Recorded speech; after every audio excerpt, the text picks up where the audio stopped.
Hi, I'm Karan Thapar. Over the last few years, I hope you've been watching my program, The Interview on the Wire. During that period, I've interviewed doctors, politicians, businessmen, scientists, authors, and even the occasional Nobel laureate. For me, it's been exciting. I hope it's been enjoyable for you. But these, as you know, are tough times, and if this program is going to remain bold, independent, and sometimes even defiant, then I think we need your support. At the end of the day, it's a truism, but editorial independence is best defended by the viewers. So if you would like this program to remain the way it is, forthright, outspoken, and interesting, then would you consider supporting us? All you have to do is to click on the description at the bottom.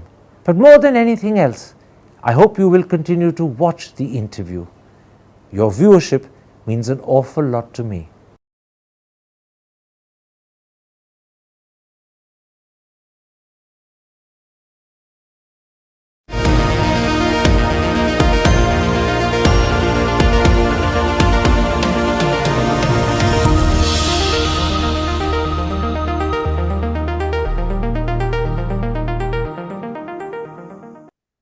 Hello and welcome to a special interview for The Wire. Of my guest, it said, tens of millions watch his videos and marvel at his bravery. Tens of millions watch his videos and ask, what is the government's response? Tens of millions watch his videos and ask, what sort of person is he? Those are the questions I hope that I will be able to get you answers to today when I introduce you to arguably the greatest and most loved YouTube video maker of his generation in India, the one and only Dhruv Rathi. Welcome to the program, Dhruv Rathi. It's good to have you on the show. Thank you for having me here. It's an honor to be speaking to a senior journalist like you. You've told me that you are happy for me to ask you political questions, and I definitely will. But I'm going to start by talking to you about yourself. Tens of millions watch your videos, they admire you, many people love you. But there's a question they don't know the answer to. Who is the real Dhruv Rathi? Will you start by telling me who is the real Dhruv Rathi? It's not some big mysterious question because everything I am, I have already told online. In fact, I even made a video on the story of my life. There's a video literally titled The Real Story of Dhruv Rathi, where I explained how I grew up, what was my background like, and who I really am. But if you want me to describe myself in one line, I just like to call myself a YouTube educator, someone who genuinely cares about India and India's progress. Tell me about your early life. What sort of family were you born into? What sort of childhood did you have? What sort of upbringing did you have? It was a typical middle class upbringing. There's no big sob story. It was a happy middle class family. We grew up in Rohtak. I was born in Rohtak, Haryana. And then after a few years, we moved to Delhi. And for my studies in college, I was around 17 when I moved to Germany. And there I did my bachelor's in mechanical engineering and then my master's in renewable energy. But before that, did you study in Delhi? Yes. My schooling was all done in Delhi. So will you share the secret of your school? There's no big secret, actually. I would say I was an above average student.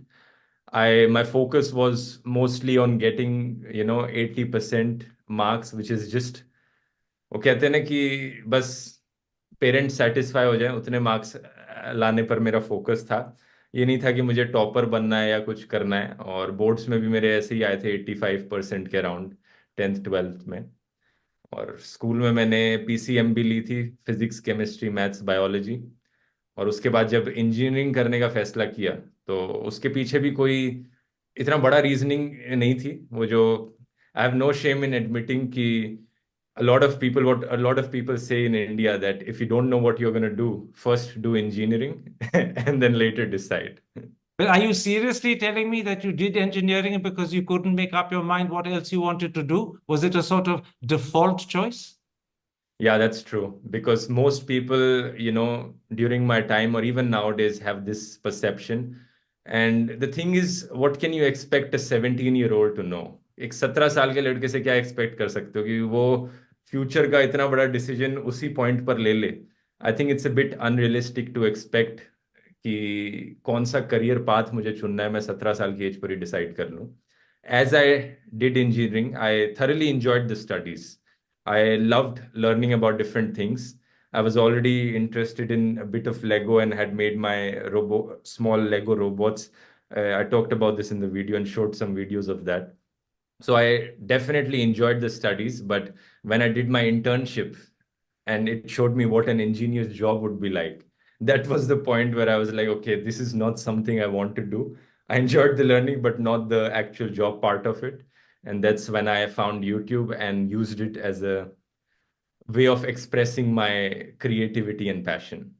Now, I've been reading about you in Wikipedia, and according to Wikipedia, you did your degree in mechanical engineering at the Karlsruhe Institute of Technology, which I believe is in Germany, and you Yeah. studied there for 5 years. Do you speak fluent German? Sprechen Sie Deutsch? Ein bisschen. No, I do speak up to a B2 level. I, of course, believe in, accepting the traditions, the culture of my wife, and she does believe in the same also. We believe in respecting each other's traditions, cultures, and languages. Where I'm trying to learn German, she's trying to learn Hindi, and we cherish each other's different lives So tell and me, backgrounds. who speaks better Hindi and who speaks better German? Is your German better than your wife's Hindi? I would say so. I would say my German is better because I spent much of my college life living here, and she didn't have that much exposure to India. She only came to India for the first time in, I think, 2018 or 19. But she's trying. I think it's also a more difficult language because German is still very similar to English, while Hindi is a completely different script. But I would say that she can read Hindi very well. She knows every single letter, so she can read a word which is written in Hindi Devanagari script, but often she doesn't know the meaning of that word. Now, according to Wikipedia, and Wikipedia is a great source of information on you, Yeah. in November 2021 is the time when you met and married your wife, Julie, and apparently it all happened in Vienna. Yeah. What took you to Vienna? How did you meet her? And how did you fall in love? So it's a long story. A lot of people ask me to keep it short, to not make this like a love story type of interview. We met in 2014. 2014 was a very defining year for my life, by the way, because I met her for the first time. This was also the year where I first uploaded my first YouTube video, and also the year when Narendra Modi became the Prime Minister of India, and where my interest in politics really spiked. Even though I was interested from the 2011 anti-corruption movements, but that was the defining point. But coming back to the meeting her part, I was doing my internship somewhere in a company nearby Karlsruhe, and she was studying in a school. It was her last year of school. We both were 19 years of age, and we were using the same tram to travel. The tram I used to go to the internship, she was using to go to school. And every single day we saw each other for 1 or 2 months, and that's when we started talking, and things moved on from there. So it was love on a tram. Yeah, you can say that. Tell me about the videos that have made you famous. How and when did you get into making these videos? What was your motivation when you first started? It's purely my passion because the very first video I ever made was back in 2003 or 2004. And that video was made on a webcam. My dad introduced me to stop motion. He showed me that, there is this thing called stop motion animation. You can use clay to create objects and use the webcam to take one photo of them and then combine those photos to make a video. And the very first video I made was actually a claymation movie, a 2 to 3 second clip of some clay characters moving. And I was only, I don't know, 2003, 4, I was 9 to 10 years old. So my interest in making videos goes back that far. But the type of videos I did, I always thought of it as a, expression of my creativity. The first video I uploaded was a travel vlog of a German water park. And then some videos I uploaded was just editing a movie trailer or something. And these educational videos is where I found my passion eventually. So, making videos and education videos, perhaps in particular, is what you would call your passion. Yeah, I would say so. Does it, in I a sense, define you? I would say so. Yeah, it can define me because I mean, I enjoy making travel vlogs also, which I do on my second channel occasionally. But yeah, I feel that there needs to be some concrete value given out in these videos, and that's why, this is my first preference. I feel that I can really influence people, teach them new things, educate them, spread awareness, and it's the impact that I have which really drives me, I feel like, in some Tell me, ways. Dhruvrati, how do you choose the subjects you tackle? Are they a reflection of your own personal interest and your own curiosity? Do they reflect what's in the news and the fact that you believe people should know about them? How do you decide, I'll do this and maybe I won't do that? So initially it was just out of personal preference, but by now we have a proper system established into how do we choose topics. There are different criteria. One is what is going on in the news. Second is what I personally feel passionate about. Third is what the audience is demanding. Fourth criteria is the media giving it enough coverage, or does it deserve to be covered? Fifth criteria is the topic complex enough that when I make a video, there is something to break down into, or is it something that is very simple and there's not much to talk about it? So these 4 or 5 criterias, I'm a very analytical person. I use a systematic way of trying to decide which topic to make a video on. I have an Excel file. I write down these 4 or 5 criterias. I give a score out of 10 on each of these criterias, add up the scores and see which topics get a higher score. And based on that, now I decide, okay, this topic deserves the video, or this So topic does nothing not is deserve done a video. absolutely spontaneously. You've thought about it, you've considered it very carefully, you've worked Yeah. it up on your Excel file. Exactly. It's over time this process developed. And there are different factors also. When I choose a particular topic, I'm always like, I need to broaden the scope of what I'm going to say about this topic. For example, I made a video on Baba Ka Dhaba. That was the controversy that was happening, I think, 2, 3 years ago. And it was in the news also. But is it enough to just talk about the controversy, or is there something that can be taught in that controversy, something that people can learn from that? So the video, even though it was about that Baba Ka Dhaba controversy, I was using it as a way to teach people about the values I believe in. In that case, it was against media trials. I spoke about why media trials are very bad for the country. Another example could be the Amritpal Singh's arrest, the Khalistan thing that happened. I broadened the scope instead of focusing on there. I thought, what useful thing can I teach people? I told people about the Khalistani propaganda that is happening and what all they can learn from it, and just take a very broad view of the subject.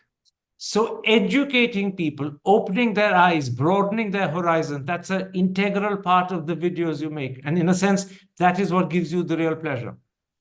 I would say so, yeah, exactly. Let's then come through, And Vrati. in this regards, I would like to say something also, that some people ask me why I didn't make a video on a certain topic. There's also the criteria that lately, since the last 3 years, we have developed that I will never take up a video on a crime related topic.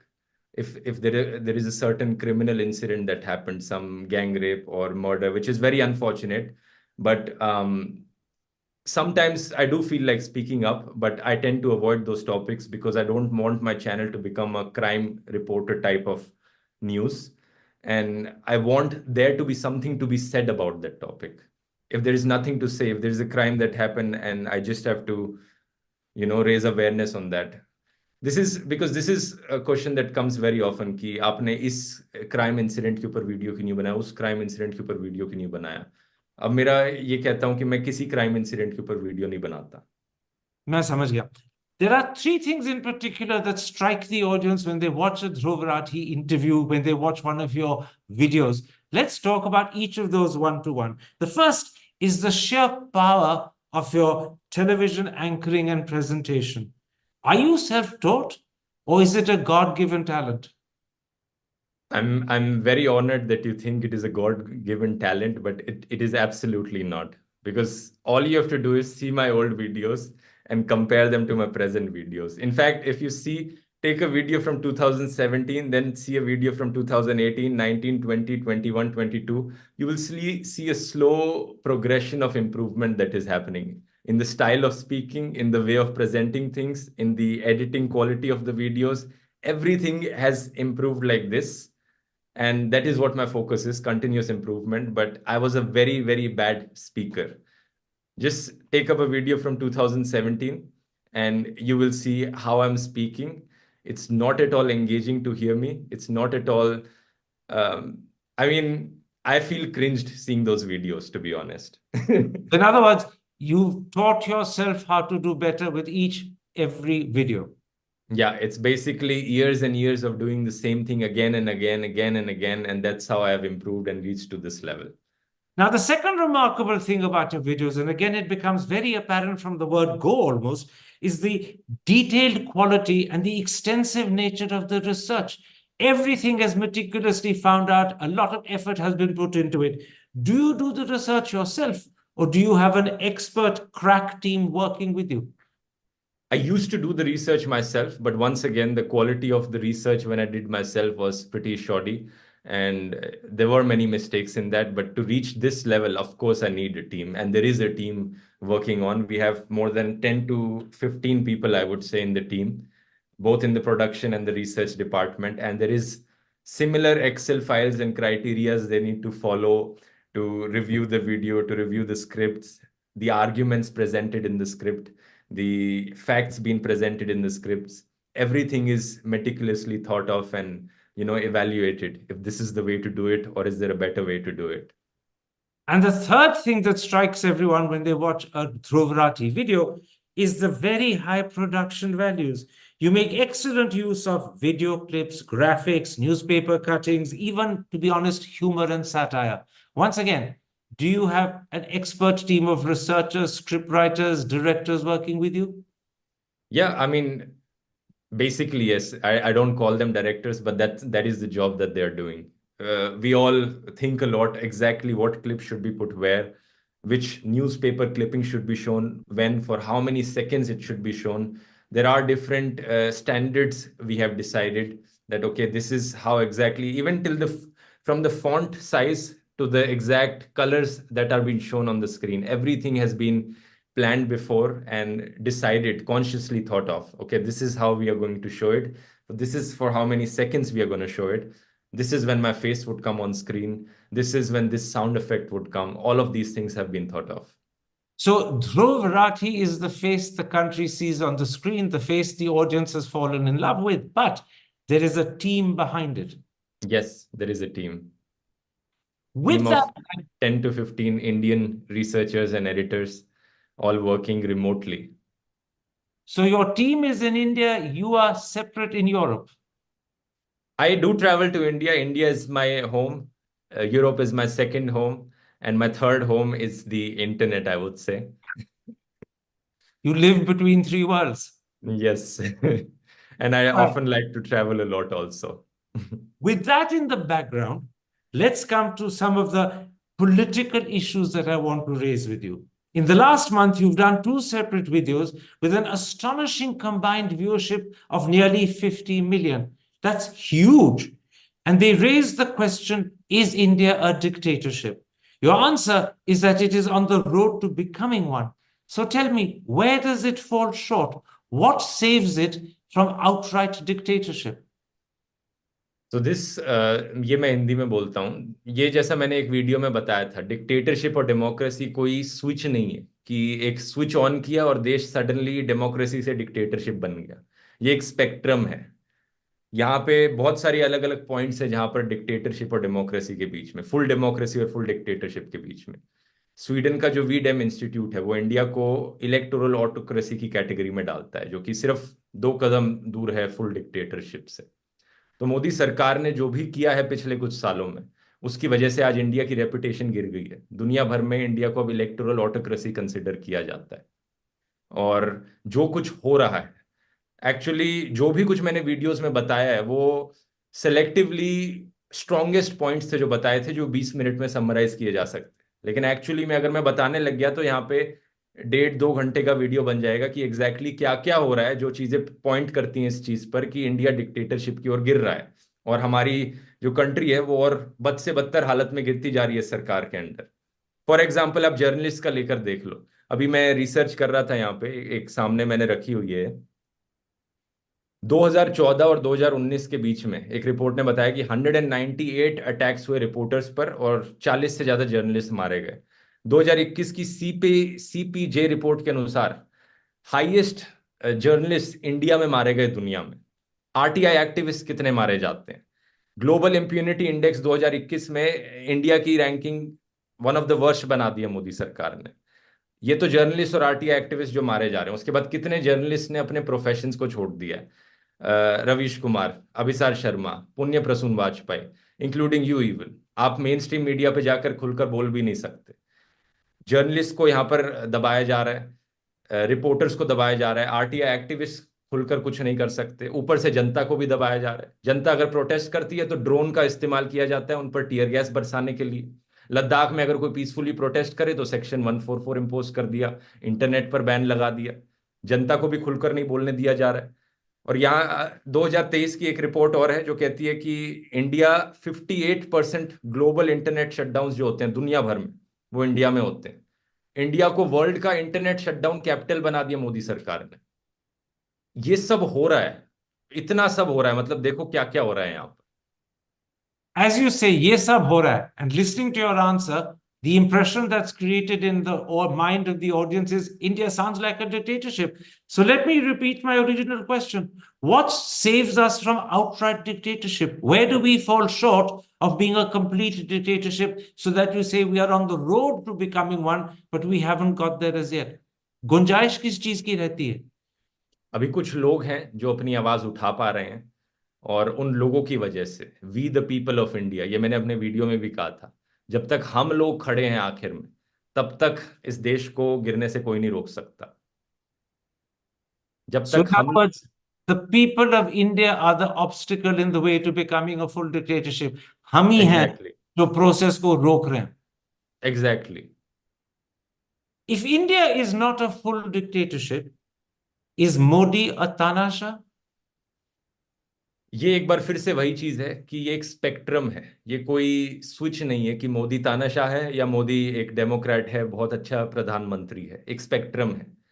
मैं फिर से कहूंगा, जो चीजें हो रही हैं देश में उसको देखकर लगता है Modi is around 70 to 80% on the way of becoming a तानाशाह। जो एक्शंस नरेंद्र मोदी जी यहाँ पर लेते हैं। Modi is 70 to 80% towards becoming a tanasha. या that's what I would say, that's my personal opinion. In the video that you made on Arvind Kejriwal's arrest, there is a line of commentary that comes towards the end. You say, जोर से हंसिए कि तानाशाह का अहंकार हिल जाए. वहां पे तो आप काफी खुला कह रहे हैं कि मोदी तानाशाह है. मैं, ये बोलने का एक तरीका है। अब ऑब्वियसली मैं ये तो नहीं कहूंगा जो 70% तानाशाह की आवाज अहंकार टूट जाए। ये बोलने में कैसा लगेगा। मुझे ये बताइएगा, एट द मोमेंट और व्हेन यहाँ पे मैं एक और चीज कहना चाहूंगा। लोग कहते हैं कि मैं ये बोले जा रहा हूँ मोदी तानाशाह है, इम्प्लाई किए जा रहा हूँ उसकी तरफ, इंडिया डिक्टेटरशिप की ओर गिरता जा रहा है, लेकिन मेरी आवाज क्यों नहीं बंद हुई। एक बार फिर से मैं कहूंगा कि कितने लोगों की आवाज ये ऑलरेडी बंद करा चुके हैं। कितने इंडिपेंडेंट जर्नलिस्ट हैं जो खुलकर बोल पा रहे हैं, कितने लोग हैं जो खुलकर प्रोटेस्ट कर पा रहे हैं किसी चीज के बारे में।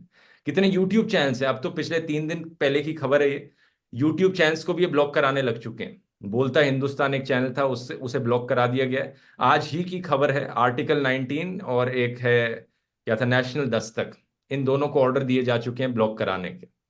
तो ज्यादा दूर नहीं है, मेरा चैनल भी ये ब्लॉक करा देंगे, मेरी आवाज भी बंद करा देंगे। तो मैं ऑलरेडी वार्निंग दे रहा हूं, अभी बता रहा हूं लोगों को कि क्या हो रहा है देश में। उस दिन का इंतजार मत करो जिस दिन मेरा भी बंद हो जाएगा, क्योंकि उस दिन फिर कोई बोलने वाला बचेगा नहीं और ये तब लेट हो जाएगा फिर। ये वार्निंग, ये चेतावनी आप जानबूझकर दे रहे हैं, आप डिलिबरेटली दे रहे हैं. You are opening up the eyes and ears of your countryman. That is what you are doing.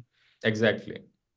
If a German or a Frenchman or an Italian or a Brit were to say, Dhruv Rathi, what's your opinion of Narendra Modi?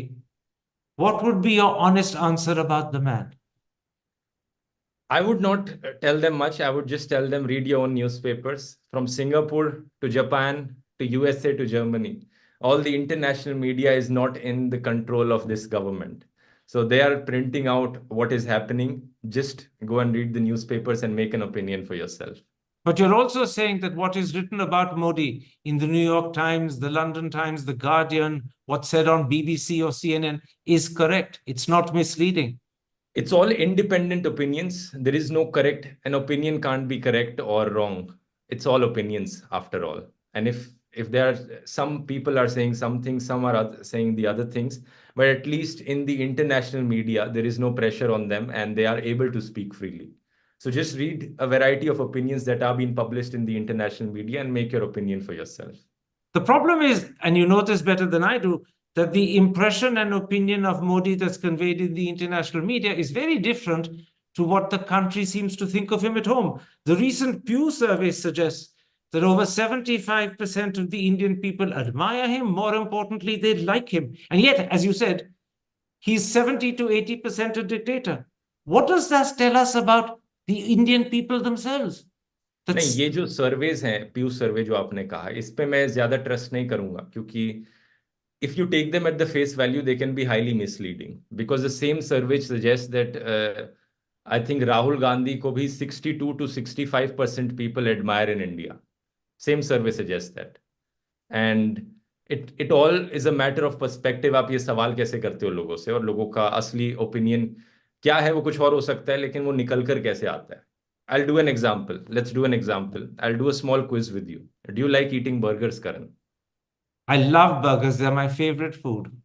Okay, let's imagine an imaginary burger here. And I say that this burger is a very healthy burger. 75% of this burger is made of whole wheat grain and full of nutritious veggies. On a scale of 1 to 10, how healthy would you say is this burger? To begin with, I would refuse it. If the burger is full of veggies, I don't want it. I'll be honest with you, I prefer a good beef burger. Sure, but I'm not asking you to rate it on a spectrum of how delicious this is. Just rate it on how healthy it is from a scale of 0 to 10. To me, the taste of the food is more important than the nutrition value. I care more about the food that I eat in terms of its taste. So if it's nutritious but tasteless, I would say I don't want it. Sure, but just give it a rating on health aspect. Oh, well, if you insist, I'll give it a rating. Very nutritious and inedible. 0 to 10. 0 to give me a number. 0 to 10. 10 is the healthiest, 0 is the unhealthiest. 5, because it's nutritious, but I don't want to eat it. No. Only give me a rating based on health. Okay, 8. 8. Okay, now let's imagine another burger here. Another imaginary burger. And this is full of unhealthy stuff. 25% of this burger is made of trans fats. And you know, trans fats are very bad for your health. They can cause cancer. On a spectrum of same 0 to 10, how healthy would you say this burger is? Oh, I would agree that it's probably at 2 or 3 and no higher, but it's probably delicious and I'll still want to eat it. Now, the thing is, what if I tell you both these burgers are the same burger? It's just the way of asking the question that is different. 75% healthy burger or 25% unhealthy burger? In other words, the Pew surveys that suggest that the Indian people are enamored of, admire, and like Narendra Modi to the extent of 75% are misleading surveys. You're concluding, or they are concluding with whatever result they want to find. This is not a misleading survey. Look, the rating you gave for the burger, it's not misleading. You gave your honest opinion, what you think. It's just that the way we answer something can be different based on how the question is framed. So I don't know how exactly the question was framed. But let's come back to my question rather than the survey. You're saying to me, don't rely upon the Pew surveys to suggest that 75% of the Indian people admire and love Modi. It all depends upon the way the question is asked, and it all depends upon the way the answer is assessed. The two together can convey whatever impression the survey makers want to convey. Exactly. Because मैं अभी 2-3 दिन पहले दिल्ली में घूम रहा था. जितने लोगों से मिला, सबने मुझे कहा कि आपका काम बहुत पसंद आता है, आप बहुत सही कर रहे हो. हमें सही में सरकार बहुत गलत कर रही है, लेकिन हम खुलकर बोल नहीं सकते. हम शांत हैं, लेकिन हम अपना जो जोर है वोटिंग के समय दिखाएंगे.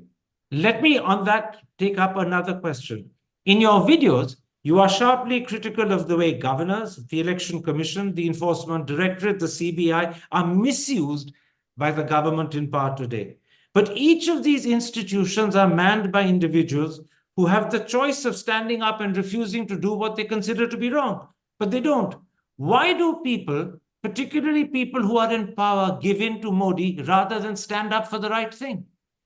See, the thing is, people in constitutional positions, it's a bit harder for them. It is क्यों way नौकरी harder for चले them to जाएगी? speak up.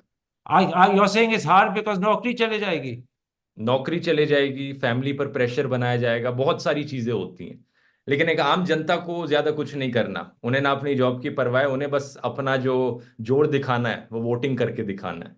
जब वो वोट करने जाएं, इस सरकार को निकाल कर फेंके ताकि देश को बचाया जा सके। ये मैसेज आपने, बल्कि जो आपने वीडियो बनाया था अरविंद केजरीवाल के अरेस्ट के बारे, आपने यही message with great passion and with great emotion you appeal to the audience that they should share the video, each of them with another 100 people, so that the entire country gets to hear the truth of the message that you were revealing in that video. How confident are you that your audience will actually do that? I checked the audience. It's nearly 25 million people this morning. That's huge. But how Exactly. confident are you that each of those 25 will share it with another 100, making it an astonishing 125 million and more, considerably more, 250, 2,500 million. How confident are you that will happen? I am very confident. मुझे अपनी audience पे पूरा भरोसा है। मुझे अपने ऊपर, क्योंकि मुझे अपने ऊपर भरोसा है, और जो लोग इस वीडियो को देख रहे हैं, इंटरव्यू को देख रहे हैं, उन्हें अपने ऊपर भरोसा करना चाहिए। ऑलरेडी 2.5 करोड़ लोग उस वीडियो को देख चुके हैं, यूट्यूब पर ही सिर्फ। ट्विटर पर, फेसबुक पर, इंस्टाग्राम पर उसकी क्लिप्स शेयर की जा चुकी हैं, आई थिंक, और व्हाट्सएप पर भी उसे फैलाया जा चुका है। I estimate that one single video has been viewed by approximately 5% of India's population, and that is a huge number. But then isn't there a contradiction, or at least a sharp contrast between, on the one hand, people like governors, election commissioners, government servants, ED officials who buckle under the power of Modi, and on the other hand, the ordinary people who you're appealing to, you're telling them to wake up, you're telling them to vote against the government, you're telling them to free themselves. Isn't there a contrast and a contradiction between the two? There is obviously a contradiction, but it's because of what I told you. लोगों के ऊपर pressure है, कोई अपनी नौकरी नहीं खोना चाहता। वैसे भी इकोनॉमिक हालत देश में इतनी खराब है, लोग अपने आप को क्यों सैक्रिफाइस करें इस हद तक। इसलिए लोग चुपचाप रहते हैं। कई लोग मुझसे कहते हैं कि मैं अपना काम कर रहा हूं, मुझे अपनी जॉब नहीं खोनी, लेकिन अंदर से मैं ये फील करता हूं। बहुत से लोग हैं ऐसे, और आज जितने भी पॉलिटिशियंस को अरेस्ट किया जा रहा है, उन्होंने भी यही चीज कई बार बताई है कि जो दिल्ली पुलिस के ऑफिशियल्स उनको अरेस्ट करने आते हैं, ईडी के लोअर लेवल के ऑफिसर्स उन्हें अरेस्ट करने आते हैं, वो कहते हैं हम बस अपना काम कर रहे हैं, हम अपनी नौकरी नहीं खोना चाहते, हमारे ऊपर बहुत प्रेशर है। जजेस के ऊपर भी प्रेशर आता है। तो मुझे ये बताइएगा, मैं समझ सकता हूं कि आम आदमी पे प्रेशर है, आम आदमी को डर लगता है, वो नौकरी नहीं खोना चाहते, they don't want their families to suffer, but when they go to vote they are alone in that booth. No one exactly. knows what they are doing.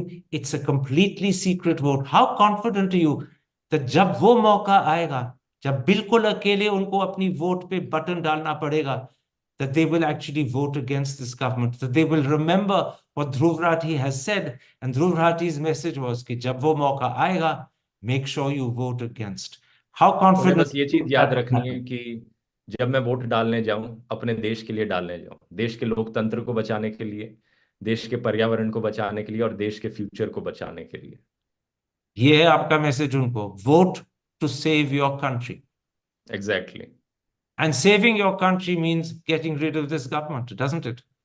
For now yes. In the future अगर कोई और government ऐसा करती है, कोई और political party ऐसा करती है, तो मैं खुलकर बोलूंगा उनके खिलाफ। Bilkul. Every time the government lets down the country, we must vote it out. But for या today, the government that is letting down the country is the Modi government. That is the government we must vote out. Exactly.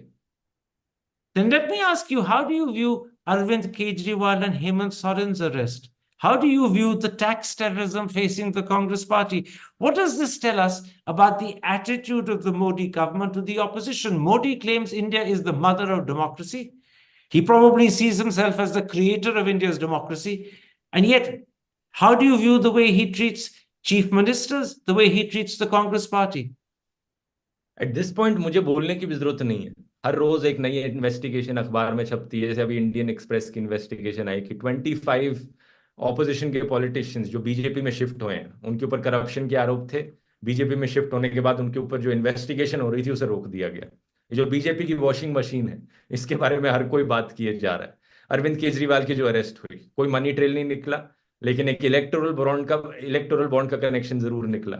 जिस बंदे ने उसको खिलाफ statement दी, उसने 50 करोड़ चंदा BJP को donate किया। हेमंत सोरेन का केस देख लो क्या हुआ यहाँ पर। उन्हें अरेस्ट किया किस बेसिस पर, जिस भी बेसिस पर किया हो, जो मनी लॉन्ड्रिंग अलेजिड स्कैम उनके खिलाफ बोला जा रहा था। 2 दिन पहले ईडी की स्टेटमेंट है, क्या स्टेटमेंट दी उन्होंने कि इनके घर में स्मार्ट टीवी है, इनके घर में रेफ्रिजरेटर रखा है, और इससे साबित होता है कि इन्होंने करप्शन किया है। तो भाई कितने लोगों के घर में स्मार्ट टीवी और फ्रिज रखा है, क्या इससे साबित होगा उन सब ने करप्शन किया है? इनके पास प्रूफ ही नहीं है। ये सब अच्छा, ये तो एक चीज ऐसी है जो बीजेपी सपोर्टर्स भी मानने लग गए हैं। बीजेपी की वॉशिंग मशीन का जो गेम चल रहा है, ऐसा कोई इंसान नहीं मिलेगा आपको जो कहता हो कि ये चीज नहीं हो रही है आज देश में। So Modi's treatment of chief ministers, Modi's tax terrorism against Congress, does it in your eyes prove he's not a Democrat? That he's behaving dictatorially, he's behaving undemocratically? For sure. और ये भी दिखता है कि इससे नरेंद्र मोदी कितना डरते हैं एक्चुअली में। It reflects his insecurity and cowardliness. So this attitude of dictatorship is actually born out of insecurity, lack of confidence in himself. For sure. मैं तो मानता हूं कि हर एक तानाशाह एक्चुअली में अंदर से डरपोक होता है, अंदर से डरा हुआ होता है। उसे कॉन्स्टेंटली 2400 घंटे इस बात का डर रहता है कि अगर मैं जैसा बर्ताव मैं आज लोगों के साथ कर रहा हूं, अगर कल मेरे साथ वैसा बर्ताव किया गया तो मेरी क्या हालत होगी। तो 2400 घंटे वो इस डर में जीते हैं। क्योंकि आप वर्ल्ड वॉर 2 का देख लो क्या हुआ था। हिटलर ने जो ज्यूज के साथ किया, जो जैसा सलूक उसने किया लोगों के साथ, जब हारने लगा हिटलर तो उसने खुद को गोली मार के खुदकुशी कर ली। इतना डर था उसके अंदर कि पता नहीं ये लोग मेरे साथ क्या कर देंगे। मैंने ज्यूस को गैस चेम्बर्स में डाला, इतना टॉर्चर किया, अगर ये मुझे भी वैसे ट्रीट करने लग गए मैं तो सही नहीं पाऊंगा। खुद का भेजा उड़ा दिया उसने। तो आप ये कह रहे हैं कि 56 इंच की छाती वाले अंदर से डरपोक हैं? ऑफ कोर्स डरपोक हैं, तभी तो ये सब हो रहा है। इनफैक्ट आखिरी बार जब नरेंद्र मोदी जी ने अपना आखिरी बार जब लास्ट अनस्क्रिप्टेड इंटरव्यू किया था, शायद आप ही के साथ था वो, उसके बाद से मुझे लगता है इतना डर लगा उन्हें इस बात का कि ऐसी बेइज्जती कभी नहीं होनी चाहिए मेरी दोबारा। ऐसी बेइज्जती हो गई तो पता नहीं क्या होगा। और उसी डर में आकर ये टोटल मीडिया कंट्रोल उन्होंने जमाया है कि मैं ऐसी बेइज्जती नहीं सह सकता, मुझे सारे मीडिया पर कंट्रोल जमाने की जरूरत है, कोई मेरे खिलाफ नहीं बोल सकता। और उसके बाद से एक अनस्क्रिप्टेड सवाल तक उन्होंने नहीं लिया किसी से। आज के दिन अगर देखना, अभी इलेक्शन टाइम आ रहा है, वो बहुत सारे इंटरव्यू करेंगे। एक चीज नोटिस करना कि किसी भी इंटरव्यू में उनसे कोई काउंटर क्वेश्चन नहीं पूछा जाएगा। इंटरव्यू सवाल करेगा, उनका जवाब आएगा, दूसरी तरफ से जीरो काउंटर क्वेश्चंस होंगे, क्योंकि सब कुछ प्लान्ड होगा, सब कुछ स्क्रिप्टेड तरीके से किया जाता है। उनमें हिम्मत ही नहीं है एक भी अनस्क्रिप्टेड क्वेश्चन लेने की।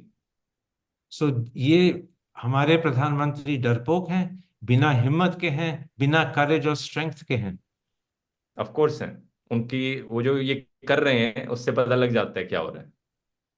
In your videos, Dhruvrati, you are also very critical of the mainstream media, both news channels and newspapers. And many people say instead of barking like guard dogs, they are silent like lapdogs. Do you believe that perhaps when the country needs the Indian media most, the Indian media is letting down the country? इसमें तो 1% भी कोई doubt नहीं है। इस बात को तो हर कोई एक्नॉलेज करता है कि मीडिया बिक चुका है। और एक बार फिर से सारे बीजेपी वोटर्स भी इस बात को मानते हैं कि मीडिया बिक चुका है। So when the term Godi media is used, it's actually a polite term. This is a sold media, बिक चुका है. I mean Godi media is a way to say that, right? Politely. Politely. What response have you got from the government, particularly for the last two videos that you've made, where you asked whether India is becoming a dictatorship and whether the dictator dara hua hai?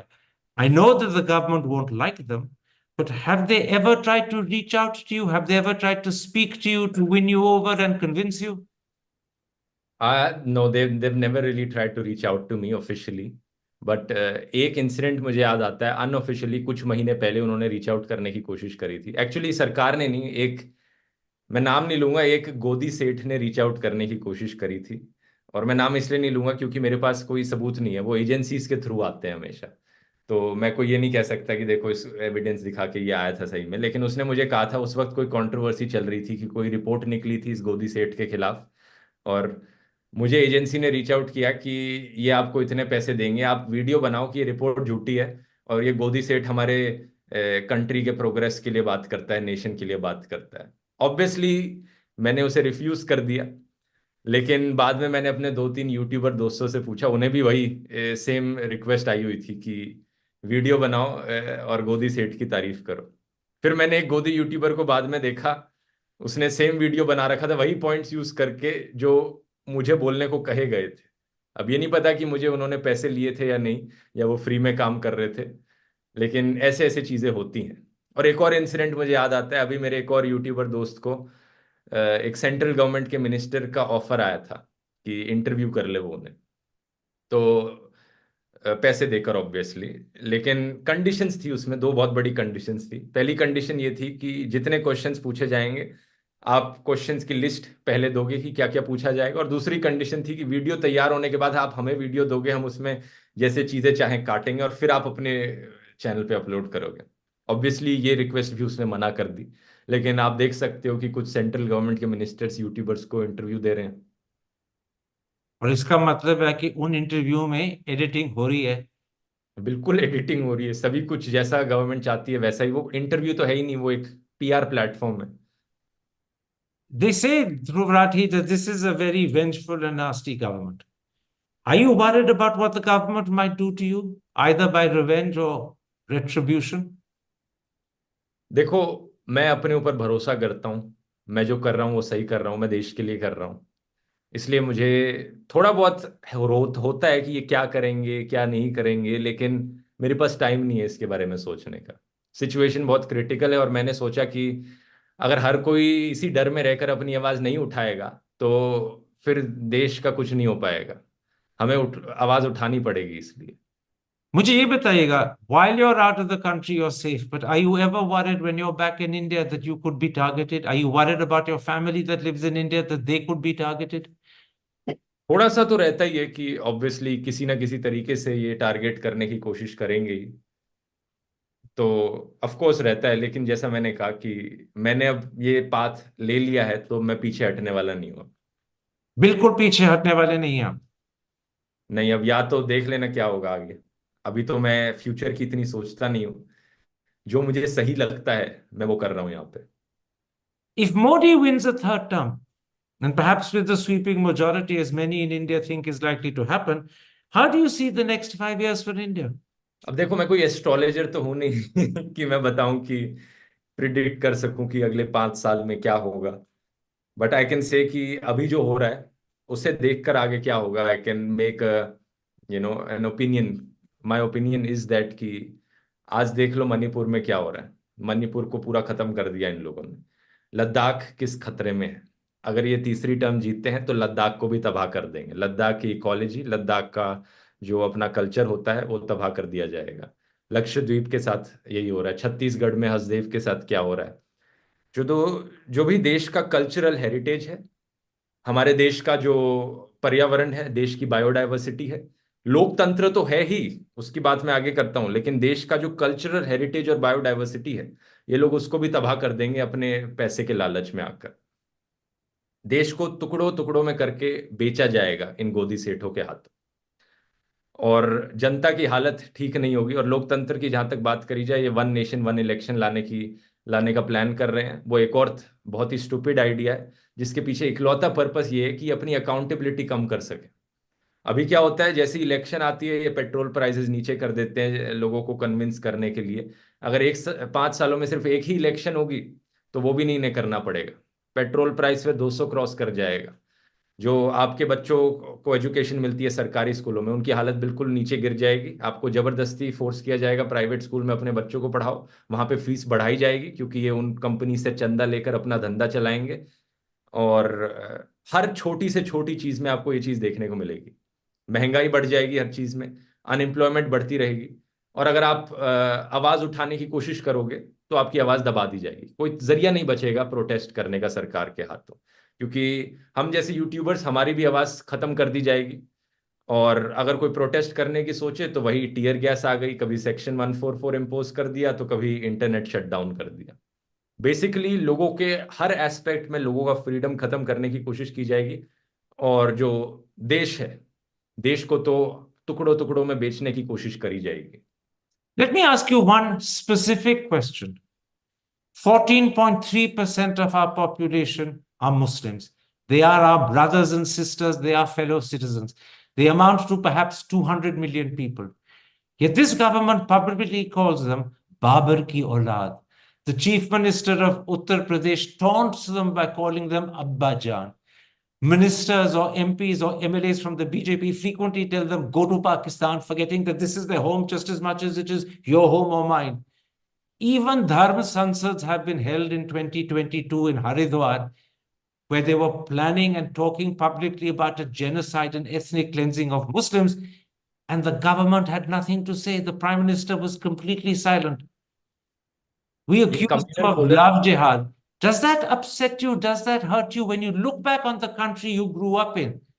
When you look back on the country you love, what do you feel about the way we treat Muslims?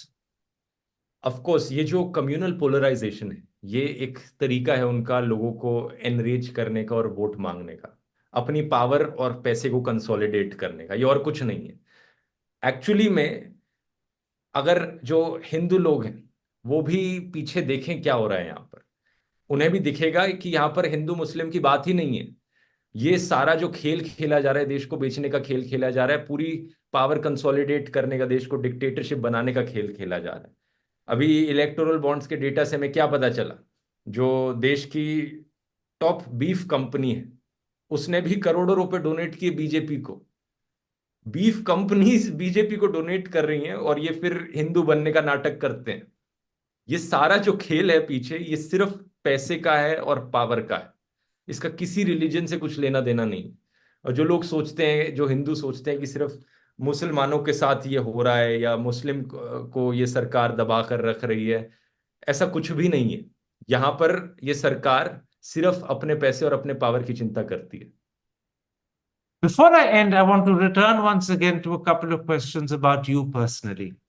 The world knows you through your powerful work on YouTube. Do you believe social media today is a powerful force for shaping public opinion and for driving social change? जो mic, जिस mic के जरिए ये meeting हो रही है या ये वीडियो कॉल हो रही है, जो कंप्यूटर में माइक लगा है, अब ये माइक क्या है? क्या ये माइक एक फोर्स है सोशल चेंज लाने के लिए? नहीं, ये सिर्फ एक टूल है। ये एक इनएनिमेट ऑब्जेक्ट है जिसके अपना कोई खुद का दिमाग नहीं है इसमें। ये बस एक टूल है जिसे किसी भी तरीके से इस्तेमाल किया जा सकता है। अगर हिटलर इस माइक के जरिए बोले तो उससे डिस्ट्रक्शन दुनिया भर में फैलाई जा सकती है। अगर गांधी जी इस माइक के जरिए बोले, उससे कंस्ट्रक्टिव थॉट्स फैलाए जा सकते हैं। सिमिलरली सोशल मीडिया भी एक टूल है, उसे जिस तरीके से यूज किया जाए उस पर डिपेंड करता है कि इसका किस चीज के लिए इस्तेमाल किया जा सकता है। आज के दिन आप देख रहे हो कि जो लास्ट वॉइस निकल कर आ रही है, सोशल मीडिया से निकल कर आ रही है देश के लोकतंत्र को बचाने के लिए। लेकिन हम ये भी देखते हैं कि फेसबुक पेपर्स लीक होते हैं और दिखता है कि सोशल मीडिया कंपनीज किस तरीके से लोगों की आवाज दबा रही हैं या सरकारों के साथ कोलैबोरेट कर रही हैं। तो दोनों चीजें साइमल्टेनियसली हो रही हैं, because it's just a tool at the end of the day.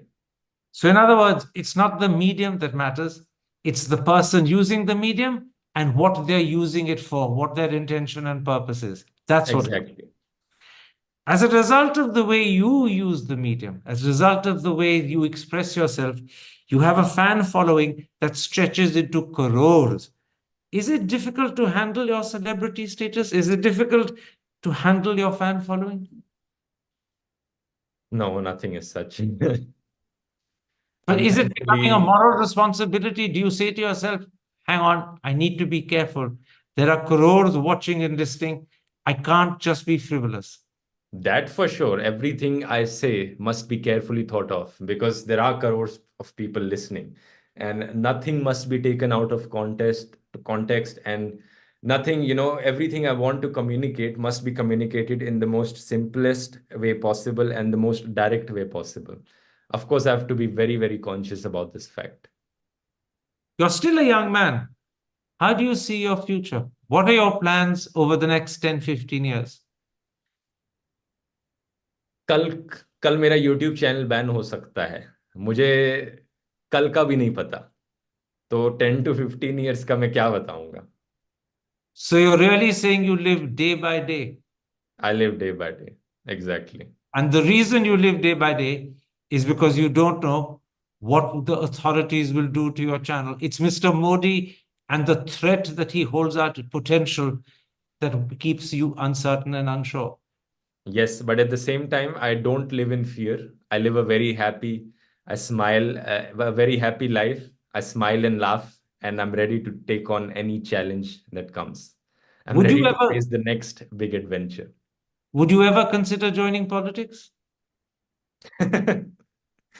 ये एक ऐसा सवाल है जिसका मैं यूजुअली नो में जवाब दूंगा, लेकिन I don't know how things change very quickly. कल 30 साल बाद पता नहीं मेरे क्या ओपिनियंस हो, तो मैं नहीं चाहता कि अगर मैं 30 साल बाद ऐसा कुछ करूं फिर इस इंटरव्यू को लाकर दिखाया जाए कि देखो इसने तो पहले ना कहा था कि ये कभी पॉलिटिक्स नहीं ज्वाइन करेगा. तो I let it be. Finally, हाँ. would a career in the films ever interest you? You clearly have the looks and the talent, but would this attract you? I'm very honored that you think that, but I feel that I'm not that good of an actor. I have received some offers in someone wanted to film some music video or something. Firstly, I believe I'm not that good of an actor, and secondly, I'm not that fond of the way most of the film industry is कि ये लड़कियों के साथ नाचना bikini में और luxury cars का show off करना, जो आज के दिन गाने हैं जो फिल्में दिखाई जाती हैं. I feel very cringed seeing that. तो for sure not these kind of films, but if there are some education films I can contribute towards in the future, I'd be open to that. Or maybe an art film? The Or sort maybe of an art film, yeah. Okay. Dhruvrati, thank you very much for making time for me. Thank you very much for sharing with the audience the sort of person you are. And more importantly, thank you for being honest and upfront with your views of Narendra Modi. I can Thank bet you. he won't like them, but I can also bet he'll find out about everything that you said. Take care. Stay safe. Thank you. Hi, I'm Karan Thapar. Over the last few years, I hope you've been watching my program, The Interview on the Wire. During that period, I've interviewed doctors, politicians, businessmen, scientists, authors, and even the occasional Nobel laureate.